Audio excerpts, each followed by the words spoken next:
અમદાવાદની Vishwakarma government engineering કોલેજના વિદ્યાર્થીઓએ કોડિંગ અને પ્લેસમેન્ટના અતિશય તણાવને માત આપવા ભજન ક્લબિંગનો અનોખો પ્રયોગ શરૂ કર્યો છે।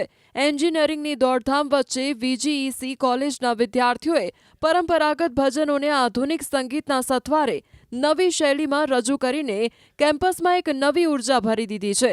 આ નવતર પ્રયોગના કારણે યુવાનો સોશિયલ મીડિયાના વળગણમાંથી બહાર આવીને સાચી મિત્રતા અને માનસિક હળવાશનો આનંદ માણી રહ્યા છે।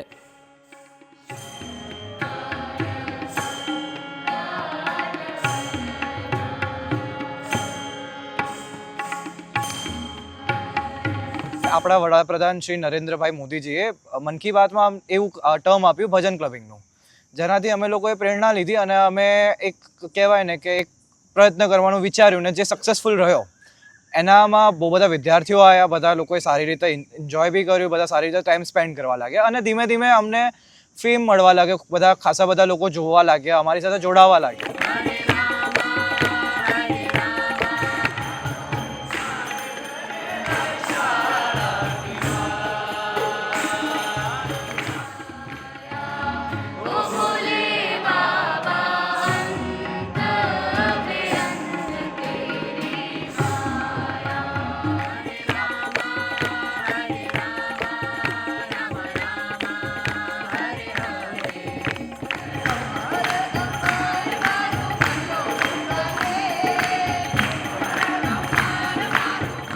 કોલેજ પ્રશાસને પણ આ પ્રવૃત્તિને પ્રોત્સાહન આપીને તેને શિક્ષણનો એક ભાગ બનાવ્યો છે।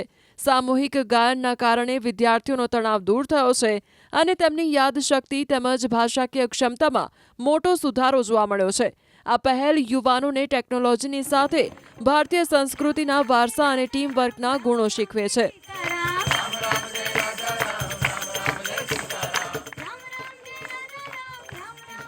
અને એના ડાયરેક્ટ જે રિઝલ્ટ્સ આવ્યા એ પ્રકારે હતા કે વિદ્યાર્થીઓનો માનસિક તણાવ ઘટ્યો, સ્ટ્રેસ અને એન્ઝાયટીમાં ફરક પડ્યો અને બીજા એક બહુ સૂક્ષ્મ ચેન્જીસ હતા કે ગુજરાતીમાં ભજન ગાવાથી શબ્દ ભંડોળ સાથે એમનું એક કનેક્ટ થયું, લય અને તાલબદ્ધ રીતે રિપીટેડ જેને કહેવાય ને પુનરાવર્તન અથવા તો પરાવર્તન કરવાથી એનાથી તમારું ફોકસ અને મેમરી ઉપર પણ અસર થાય, તો ફોકસ પણ ડેવલપ થાય। એ ઉપરાંત પ્રેક્ટિસ કરે, ગાય છે તો એની સાથે ડિજિટલ ડિટોક્સ થયું, મોબાઈલથી થોડા દૂર થયા। જેમ ઇન્ડસ્ટ્રીઝ 5.0માં એક નવી જે શરૂઆત થયેલી છે એમાં આ પ્રકારની જે ફોકસ્ડ ઓન હ્યુમન ટચ છે એની માટે આ હ્યુમન ટચ, સ્ટ્રેસ બસ્ટર અને ભારતીય જ્ઞાન પરંપરાનો સમાવેશ કરતી આ એક પ્રયાસ છે જેમનો વિદ્યાર્થીઓનો ખૂબ જ પ્રતિસાદ મળેલ છે। કેમ્પસના એક સામાન્ય વિચારમાંથી શરૂ થયેલું ભજન ક્લબિંગ આજે આ કોલેજની આગવી ઓળખ બની ગયું છે। કોડિંગ લેબ અને કરિયરની આંધળી દોટ વચ્ચે જીવતા આ યુવાનો સાબિત કરી રહ્યા છે કે સાચી સફળતા માત્ર માર્ક્સમાં નહીં પરંતુ મનની શાંતિ અને જીવનના સંતુલનમાં છે।